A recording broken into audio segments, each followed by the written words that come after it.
So how long have you been living in Bali for? What's it like living in Bali? What has been the biggest struggle and what do you enjoy the most in Bali? How much did you really spend in Bali for like digital nomad that is enough that you can live comfortably? 5K, I think, minimum. How much you make in a month as a digital nomad? Look, I probably wouldn't, but it's 7 figures. What will be your biggest advice for someone who wants to get into the entertainment industry? Because I know it's very competitive and it's also very hard. You can lie in your CV.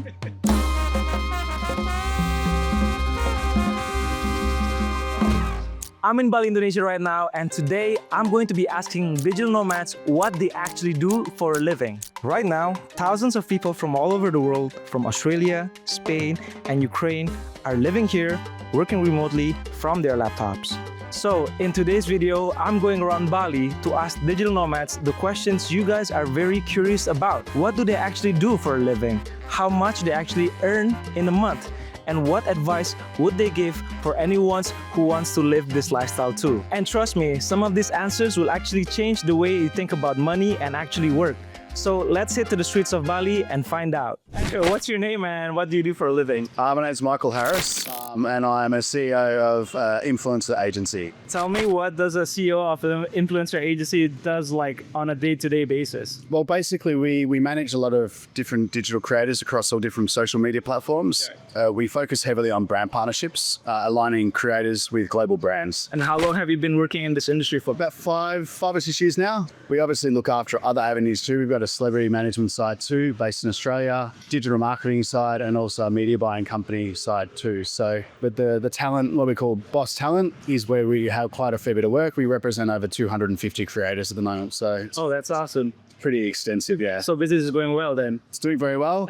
Got 14 staff in Australia and across Europe. So that's a lot to handle, but I'm constantly working from the laptop. I always say I work from beautiful places all around the world. So is your team like spread out across remotely? Yes, yeah. Look, we've thought about having an office, but I love to travel and I love to be able to kind of have that freedom to be able to kind of move around, and the staff are like that too. So it's a good lifestyle. So how long have you been living in Bali for? So I've been here for about a month. I'm definitely a nomad. I spend 5 months in Europe, generally through summer. Then I spend about 4 months in Bali and then also 3 months in Australia. So would you be willing to share us how much you make like on a monthly basis? In terms of the company, look, I probably wouldn't, but it's 7 figures. 7 figures. Well, in terms of like, yeah, it's about 7 figures quarterly. So for anyone watching this video and they want to start being a digital nomad, what is the one piece of advice that you would give for anybody who wants to start an agency business or even a business that is working remotely? If you want to do it your job, go all in. Take the risk. Take the risk. It's something that I did. I kind of moved away from what I was doing in Australia, where you have no other option but to succeed. That's when you'll really succeed. Yeah, look, I was in events. As I said, the celebrity management side of the business too, we were doing that a lot in Australia when like a Bieber or a Drake would be touring, we'd be handling them.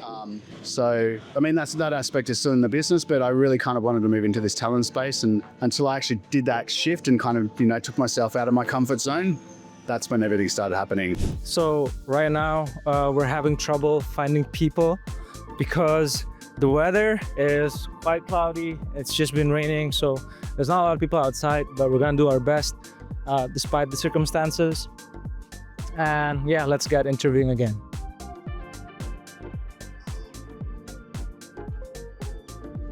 No.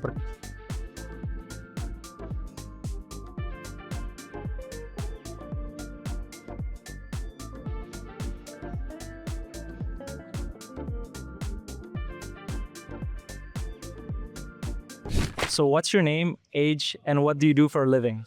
I'm Julien, I'm 30, and I help a B2B business finding new clients. So I reach target leads for my clients actually. And how about you? What's your name, age, and what do you do for a living? Hi, so I'm Peyo, I'm 28, and I make websites. For someone who wants to be just like you, running a B2B business, what is the number one of advice to get to where you're at right now? Yeah, I think you have to follow what you would like to do, what you feel about it. There is a lot of possibility when you want to start an online business. You can do e-commerce, you can do a lot of stuff like building websites. But at the end of it, you have to help someone, you have to give value to people to help them getting better, and for that they will pay for your service and what you know about the skills. So if you want to do like me, I mean, you just need to follow some rules. First of all, you need to learn how to do it. And to learn today, it can be free. You can just go on YouTube and watch some videos and try to do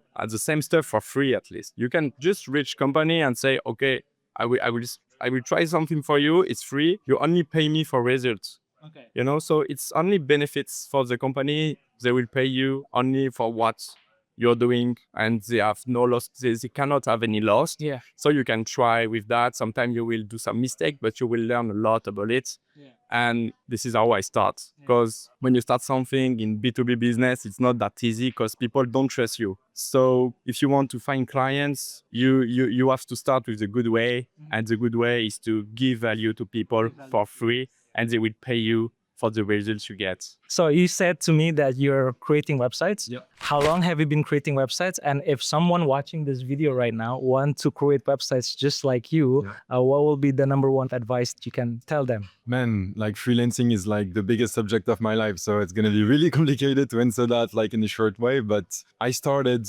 myself. I have no background, no studies, nothing, no mentor, no money, no nothing. And I think today that's the beauty of what we live, the modern era of, you know, the youth we live, is that you can basically be whatever you like. You are building your like custom made work for yourself. I'm a community manager sometimes. I do also websites since 10 years. I make house and techno. I mean, it's up to you. Like you just A bit of everywhere. a bit of everywhere, sometimes a little too much, I have to say, but it's all about like what you really want to do. And today it happens. It can be absolutely custom. You can create your dream job just by what you say, like YouTube. Also the big, like the game of like, you know, courses online today. Sometimes it's bullshit, but I think 80% of it is really important. You have to pay to learn skills. So I think it's really important to gather informations. For maybe an advice of my youngest self, like 10 years before, I would just say, quit your job and just start it out. At the beginning, you're going to be like, it's going to be really hard. You're going to struggle. But everyone that is a freelancer in Bali struggled at the beginning. And at some point you make it, you make money and it works. So Would you guys be willing to share how much you guys make in a month? Actually, it's not the same every month. So this is also the problem when you start a business. yeah. You cannot have monthly revenue at every month, so it can be a bit difficult. But for me, it's around 3,000 and 4,000 per month as an invoice. So for now, that's enough for me. But I'm trying to get higher, and that's also something really interesting if you want to learn faster. If you're coming in a digital place, I mean like tribal with a lot of freelancer, owner of small business like us, we learn very, very fast because you got a lot of tips from people, a lot of advice. And if you start something and you got a lot of motivation, coming to this type of place can make you making money quicker. I know that a website is a very profitable income stream. Like Ali Abdal, he started out hustling and making websites. And a lot of other people too, back in the days, was hustling to make websites for other local businesses. Yeah. And it has grown like steadily. And would you be willing to share to the audience right there, what you make on a monthly? Of course. So as Julien said, it varies enormously. Honestly, like since I started, some months I can make like only 1K and some months I make 15K. It really depends. So you gotta be stable. You gotta not spend it all at once. Keep money on the side. And for example, like before coming to Bali, I got very lucky. So right now I won't make 10K this month, but before coming to Bali, I was only making 2. So it varies enormously. Also, what you can input in terms of work. Like here, I work maybe 12 hours a day since I came to Bali because I'm on like survival mode because I'm in Bali. I have to have stability. So I'm putting in all, but maybe next month I'm going to have a chiller lifestyle, surf more and just make 3K and it's going to be fine. It's up to you.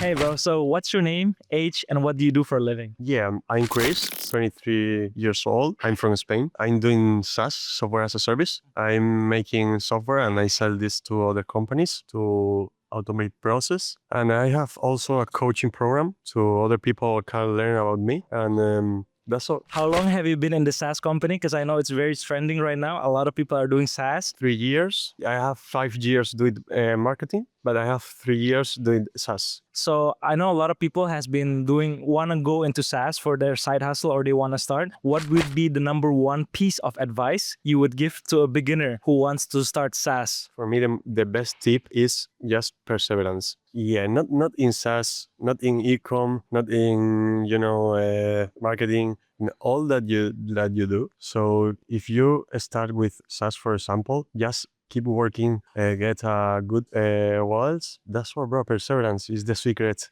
of the success. And would you be willing to share to the audience right here how much do you make in a month doing SaaS? For example, last month, September was I made 124,000 euros. And what is the most difficult thing for someone getting started in SaaS? Like I know you started like perseverance, but what is the most common mistake that you see a lot of beginners make in SaaS? Normally, the people think that this is really difficult. You need a program, and no, it's just automate process. Find a problem in a company and give a solution. That's all. If you can coach customer and implement a CRM to get all customers there. You can sell this, for example, in 300 euros membership. And if you have 10 customers, you can make 3,000 euros. And if you have 100 customers, you can make 300K. So for me, the best way is middleman. Yeah, you have a problem and you have one people that have a solution. So you connect this with this and you are in the middle. Like, for example, Spotify don't have songs, but are in the middle and make millions euros. And or for example, Airbnb, don't have houses, but make millions with the another houses. Yeah. So middleman is really good. So same thing like Uber and all the others, yeah. So I know that you're a digital nomad. How long have you been living in Bali? And what is the biggest struggle, like when you came to Bali? And what is the best thing that you like about Bali as a digital nomad? For me, the best thing in Bali is freedom. Yeah, for sure. I have 1 month and 2 weeks in Bali because I live in Dubai. Oh, yeah, I have 2 years. 2 weeks in Qatar also. Really? Yeah. I have 2 years living in Dubai. Okay. But now I'm here in Bali because I want to compare with Dubai. And, I love Bali, but I prefer Dubai to growth more fast. Because it's much more tax-free. And I see a lot of creators like Imam Gadzi doing SaaS too. So the network is really good there, right? Yeah. For example, I have 0% taxes in Dubai. And here in Bali, I told you about freedom is crazy because I go all day without t-shirt, without helmet. In my motorbike, it's really freedom. I can do everything that I want. Dubai for me is you can stay more focused, keep working all day. The networking in Dubai is crazy. The people in Dubai is crazy. The entrepreneurships are crazy. And for me, Dubai is the best place to have a online business and also network. Yeah, for sure, bro. Grazie, my bro. Thank you so much for the interview, bro. Yeah, the same. So hey, what's your name, age, and what do you do for a living? My name is Valle.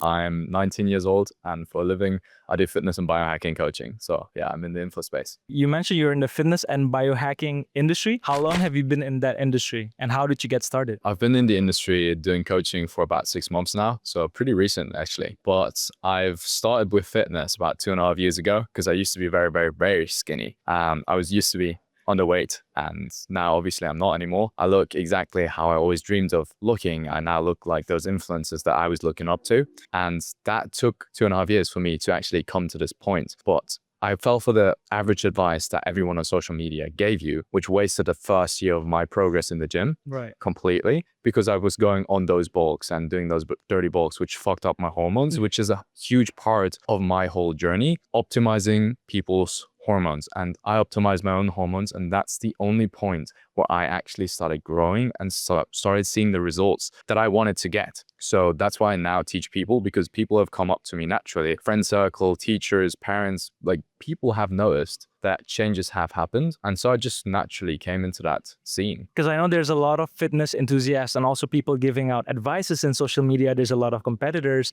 What makes you different now that you've mentioned that is hormones plays a key part? But what is the most common mistake a beginner make when they're into fitness or they want to also grow their brand just like you, bro? Well, I mean, I'm not the biggest guy on social media, but I think chasing virality is always going to set you up for failure if you actually want to build something that's lasting and something that that's just going to make you money in the long run. So always optimize for actually giving impact and giving straight up value and knowing what you actually talk about. Because so many people call themselves coaches nowadays, but have no idea what they actually talk about. And that's where this whole stigma of, oh, coaches are scammers comes from, which is bad for me, genuinely. Like, if you want to be a coach, then actually know what you're talking about. So if you have no idea on how to do fitness properly or how to do biohacking, then don't get into the biohacking niche. Just don't. So for anyone who wants to get started on fitness, what will be the number one piece of advice? Not personal brand, but more of like making themselves fit. I mean, definitely start the animal-based diet. That's the most optimal thing a human can be on because it's going to optimize your hormones. And also, one thing you can pick up today, start doing some simple biohacking practices like grounding, sunlight exposure, doing stuff like that will absolutely help you out and fix your hormones, which will help you boost your testosterone, downplay your estrogen, and in turn help you gain exactly the physique you want. Would you be willing to share to the audience right over here how much you make in a month as a digital nomad? No, I don't ever disclose my income. No, I've heard the Chinese, they're really picky about that and they don't ever talk about their income. And I really resonate with that. So I'd rather not. Respectable. So as a digital nomad in Bali, what's it like living in Bali? What has been the biggest struggle and what do you enjoy the most in Bali? There's not really been any struggles, to be honest, in Bali. Bali is treating me very, very good. I've been making some really good connections with some amazing people. But yeah, I mean, it's only the upsides, honestly. I'm not currently living here. I've only been here for 2 months. I'm leaving the country in 9 days, Right. but I'm definitely coming back because this is the place to be, genuinely. If you're someone who wants to be an entrepreneur, then come here. So basically a lot of the people that I've interviewed are men, and I'm trying to get like females to get more of the female perspective and female empowerment. But so far I've been having struggle to find one because maybe my look is just that bad, huh? All right, now we're probably gonna try out the beach and hopefully we can find some female digital nomads. Hopefully I can land an interview with them. So yeah, let's go, beach time.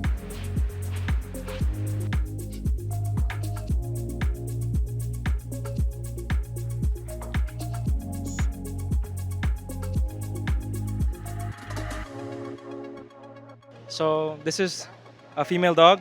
So what's your name, age, and what do you do for a living?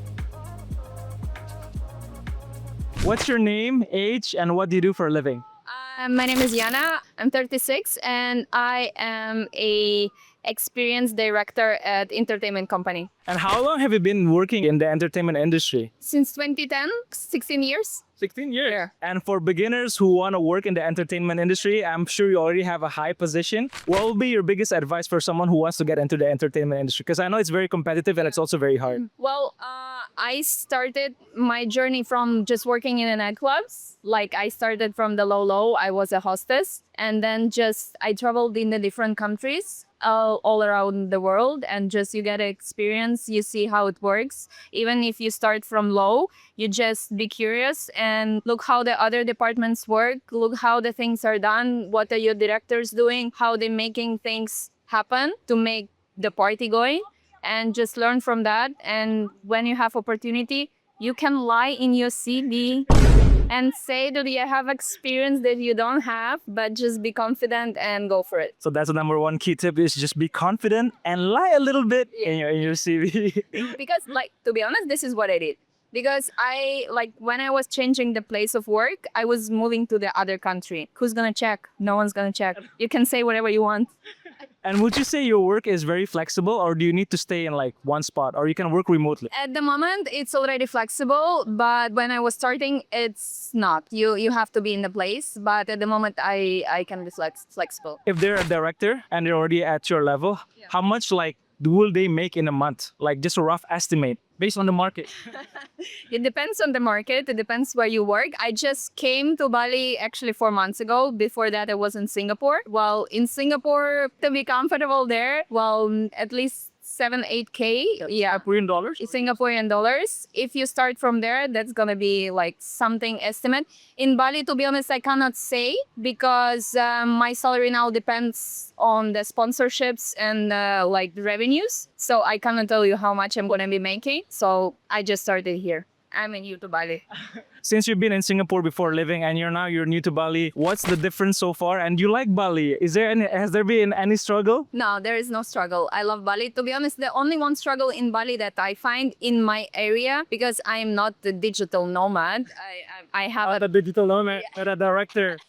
No, I mean, I have a company that hired me. So I depend on the work visa. So this is kind of like a challenge because not a lot of places in Bali have a quota to hire expat, and not a lot of places in Bali have budget to pay the expat salary. That's the only challenge, but Bali is great. Oh, thank you so much for having this interview. What's your name, age, and what do you do for a living? So I'm Iryna, I'm 29 and I'm a design strategist. And how long have you been in the design strategist for? Actually, I started from UX design and I started 9 years ago. So I've got my first job, like real job when I was 20. And now I think it's 9 years, but just you're growing. You don't start with the strategy, you start with basics and then you go to strategy. And for anyone who wants to start designing at first, I'm sure you started at a very young age. What would be the number one piece of advice to find a job and how to become a designer too? Actually, I think the time changed because when I started, there were not many UX designers. Now I think it's super easy to get into the field. But I would recommend to like really learn typography because typography and design compositions, white space rules, like define everything. But in general, I think the time changed and now the rules in the niche is different because now we have a lot of AI and a lot of things how we can simplify the work. So, but anyway, you really need to like what you do. Probably this is the main advice, and be really pushy and ambitious because and make good contacts because contacts can always get you somewhere. You mentioned about AI replacing jobs, right? What is the one thing that AI cannot replace designers? Because they can make videos, they can also make images too. No, I mean, for now, AI is not replacing UX designers yet. And it still makes very awkward images and so on and so forth. But you can really use AI for different automations to automate your task and speed up delivery. So now you can really have a good prompt. And with this prompt, like save 80% of your time. As a beginner, if they want to get starting into design, how much will they typically earn? Because I know there's a lot of like freelancers in the market. I don't know, honestly. Honestly, I don't know because probably you need to fight on a freelance platform with some guys from India, like for $10. I don't know because really I'm from like Ukraine and I started my first job for $200 per month. It was like super low money. But for me it was fine because I wanted to learn. I cannot say how much they can earn as a beginners. Maybe it also depends on the country, on your education, like on different things. Because UX design do people from Philippines, from Germany, from US, and like their baseline is very different. But I think like anyway, what can help you earn more is your soft skills, how good you smile, how good you speak English, what you can sell. So portfolio really matters, kids. Portfolio and like soft skills, like how good you are in your communication with others. Okay. Yeah. And as a digital nomad, and I'm sure you're probably working remotely in Bali. And how has it been working in Bali as a designer? Do you like it here? And is there any struggle that you find? Actually, no. No. I think it's fine. Not many struggles, maybe some co-working areas. I would like to have more co-working spaces to do it, but a lot of seductions around. So you have ocean, you have friends, you have yoga, you have Pilates and all of this. How much do you really spend in Bali for a digital nomad that is enough, that you can live comfortably? 5K, I think, minimum. Okay, so you really need to be a good design specialist. So that is it for the interview. Thank you so much. So wow, this is my first ever interview video, and thank you so much for watching the video until the end. The questions that I found everywhere about these digital nomads is they actually work remotely and they find happiness here. And I encourage you guys to actually do the same thing. If you're afraid on moving out, get that tickets, book your place in Bali, and live like a digital nomad. But yeah, this is my first ever interview video. If you like more interview content like this, please hit that like, comment, and subscribe button so I can keep making free content for you guys in the future. Thank you so much. And this is Ed from Eggy. Bye-bye. No.